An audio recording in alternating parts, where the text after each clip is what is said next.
1차 방정식 시간입니다. 지금까지 우리는 정수, 유리수, 단항식, 다항식, 그다음에 문자의 사용 이런 것들을 배웠는데 그 모든 것들이 다 이 1차 방정식 공부를 하기 위한 준비였어요. 1차 방정식이 중학교 1학년 1학기에서 제일 중요한 내용이에요. 우리가 초등학교 때 17 더하기 28 이런 거 덧셈을 할 때, 이거 어떻게 하지? 방법을 생각하거나 하지 않죠? 아주 자연스럽게 당연히 덧셈을 하죠. 그런 것처럼 중고등학교에서는 이 1차 방정식의 계산은 초등학교 때의 덧셈하고 똑같은 거예요. 너무나 당연하고 쉽게 해야 되는 그런 연산이죠. 1차 방정식 아주 중요합니다. 1차 방정식에 대해서 알려면은 우리가 등식과 방정식과 항등식이라는 것을 알아야 되죠. 늘 새로운 것을 배울 때 용어의 정의를 외웠죠. 이번에도 외워야 될 정의들이 좀 몇 개 됩니다. 사람은 남자 또는 여자로 이루어져 있습니다. 다른 거는 없죠. 남자 아니면 여자예요. 그런 것처럼 등식은 항등식 아니면은 방정식 둘 중에 하나예요. 다른 것은 존재하지 않아요. 항등식과 방정식 둘 말고는 다른 게 없죠. 거꾸로 생각하면은 남자도 사람이고 여자도 사람이고 항등식도 등식이고 방정식도 등식이에요. 관계를 알았죠? 이 등식은 어떤 거냐면은 등호, 같다는 기호죠. 등호를 사용한 식이에요. 그래서 예를 한번 보시면은 등호의 왼쪽과 등호의 오른쪽이 두 개가 같다는 거죠. 등호가 뭔지는 다 아시잖아요. 등호의 왼쪽과 오른쪽을 각각 변이라고 해요. 그래서 왼쪽에 있기 때문에 좌변, 오른쪽에 있기 때문에 우변이라고 하고 두 개를 같이 합쳐서 양변이라고 하죠. 용어를 4개나 배웠죠.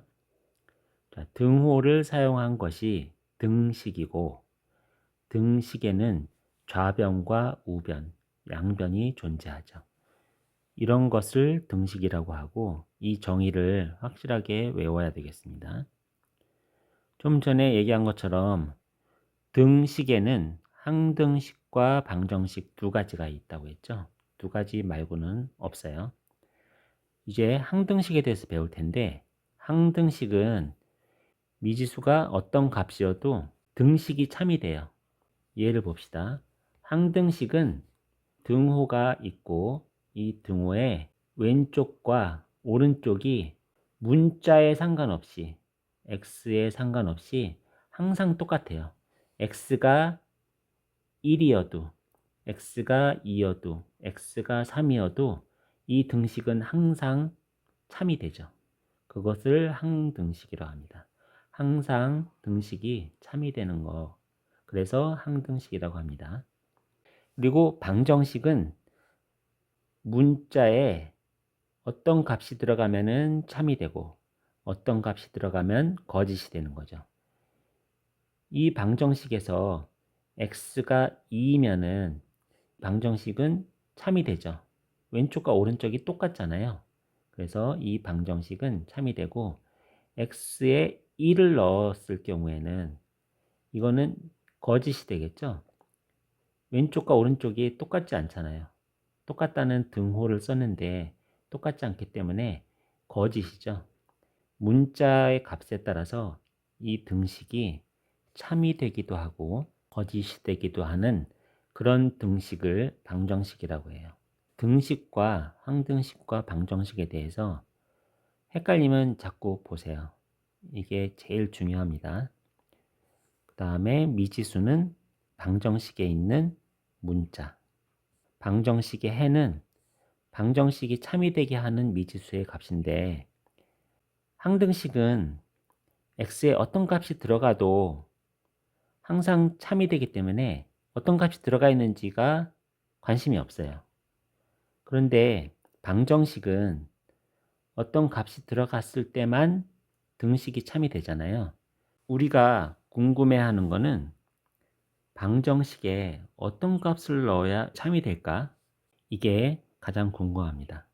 지금 우리가 1차 방정식을 배울 때 가장 궁금한 거는 방정식, 항등식이 아니라 방정식에서 도대체 어떤 값을 넣어야 이게 참이 될까? 이게 제일 궁금한 거예요. 방정식을 참이 되게 하는 미지수 값을 우리는 해라고 하고, 그 해를 찾기 위해서 우리는 많은 방법을 쓸 거예요.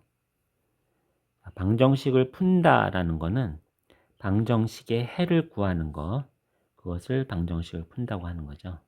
그래서 등식을 배우고 항등식을 배우고 방정식을 배울 텐데, 이 중에서 가장 우리가 하고 싶은 거는 방정식에서 미지수에 어떤 값을 넣어야 그 등식이 참이 되는지가 제일 궁금하죠.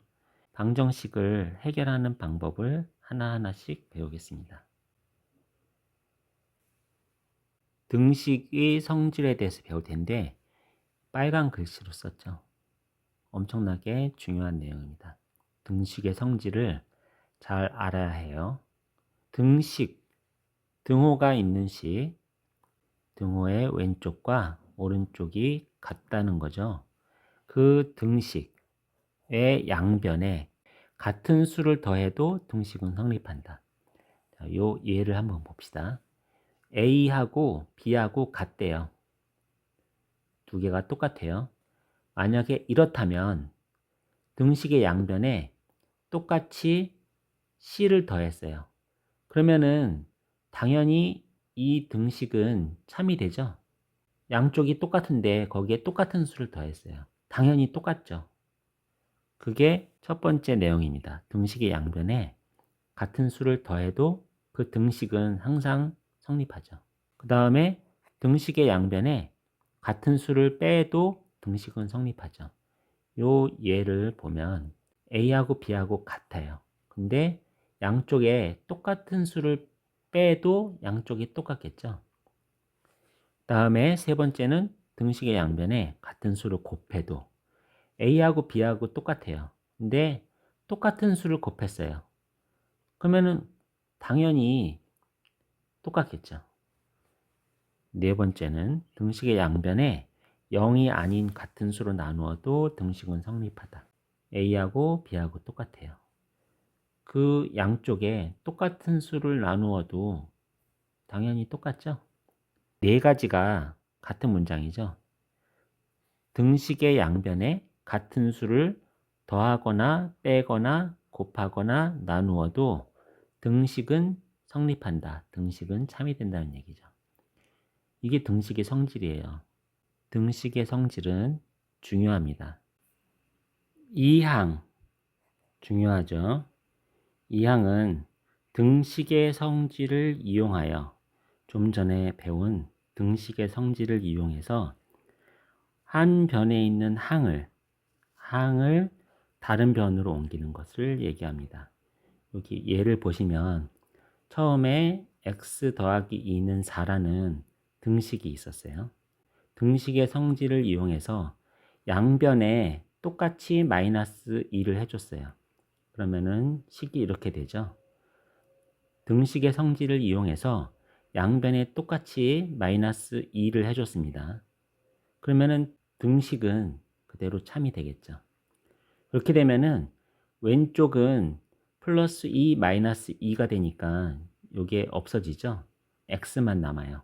결국 요 좌변에는 x만 남고 우변은 4 빼기 2가 되는데, 제일 처음에 나온 식과 결과식을 비교해 봤을 때 플러스 2라는 항이 다른 변으로 좌변에서 우변으로 이사를 갔죠.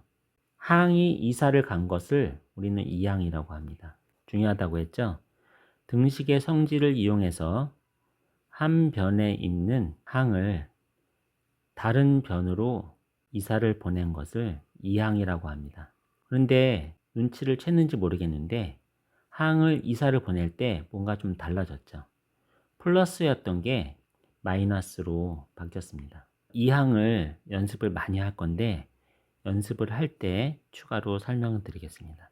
일단은 제일 중요한 것은 한 변에 있는 항을 다른 변으로 옮기는데 등식의 성질을 이용해서 옮길 거예요. 등식의 성질을 이용하는 과정에서 부호가 바뀌는 거죠. 문제를 계속 많이 풀 거예요. 그러면서 이 항을 아주 쉽게 잘할 수 있어야 되겠습니다. 방정식의 풀이 단원에서 정의와 성질들을 배웠고 이 항까지 배웠습니다. 이제 1차 방정식을 할 준비가 다 됐는데요. 1차 방정식 풀이 하는 방법을 설명드리겠습니다. 1차 방정식은 ax 더하기 b는 0 등호가 있고 등식이에요. 1차 방정식은 등식이라고 했죠. 등식 안에 요 미지수가 있는 거죠. x. 이런 것을 1차 방정식이라고 하죠. 이렇게 x에 대해서 1차인 등식을 1차 방정식이라고 합니다. 1차 방정식의 기본 형태가 ax 플러스 b는 0 꼴이죠. 그런 1차 방정식을 풀이하는 방법은 처음에 x가 있는 항은 모두 좌변으로, 상수항은 모두 우변으로 옮기는 거예요. 이항하는 거죠, 이항. 등식의 성질을 이용해서 이항합니다. 양변을 정리하면은 이런 꼴이 나오겠죠. x가 있는 항을 모두 정리하면은 동류항이기 때문에 ax 꼴이 나오고 상수항은 모두 우변으로 옮겼는데 그 우변에 있는 모든 동류항을 다 더하면은 이렇게 하나의 상수항이 나오겠죠. ax는 b 꼴로 만들 수 있습니다. 그런 다음에 양변을 x의 계수, 이 위에서 보면은 a가 계수겠죠. 양변을 x의 계수 a로 나누면 x는 b분의 a 꼴로 만들어집니다. 이렇게 되면은 x가 a분의 b라는 거죠. x 값을 찾을 수가 있어요. 이 등식을 참으로 만드는 x 값이 a분의 b입니다. 한번 예를 볼까요? 3x 빼기 2는 x 더하기 12 등호가 있는 등식이고 1차 방정식이에요. 여기서 첫 번째 x가 있는 항은 x항은 모두 왼쪽으로, 상수항은 모두 오른쪽으로 이항을 합니다. 그러면 이렇게 되겠죠. x가 있고 여기는 상수항이 있어요. 그러면 동류항이기 때문에 3x 빼기 x는 2x가 되고 12 더하기 2는 14가 되겠죠. 양변을 정리해서 ax는 b 꼴로 만들었습니다. 그런 다음에 계수로 나눠주면은 x는 7이 되겠죠. x 값이 7이 되는 거고 이 7을 넣으면 방정식이 참이 되죠. 방정식을 참으로 만드는 값은 7입니다. 그래서 우리는 방정식의 해를 구할 수가 있겠습니다. 1차 방정식의 풀이 연습은 엄청나게 많이 할 거예요. 이게 초등학교에서 더하기 빼기 하는 것만큼 자연스럽고 정말 아무 생각 없이도 할 수 있을 정도로 연습을 많이 할 겁니다. 그렇게 기본 연습을 하고 난 다음에는 복잡한 1차 방정식까지 우리가 연습을 하게 될 텐데, 복잡한 1차 방정식이라는 거는 1차 방정식에 괄호가 있는 경우 또는 계수가 소수인 경우 복잡해지겠죠. 그리고 계수가 분수인 1차 방정식은 계산 과정이 좀 복잡해져서 그런 게 어려워지는 거겠죠. 이런 복잡한 1차 방정식도 우리가 연습을 해야 됩니다. 쉽게 연산을 할 수 있도록 연습을 많이 할 겁니다. 기대해 주세요.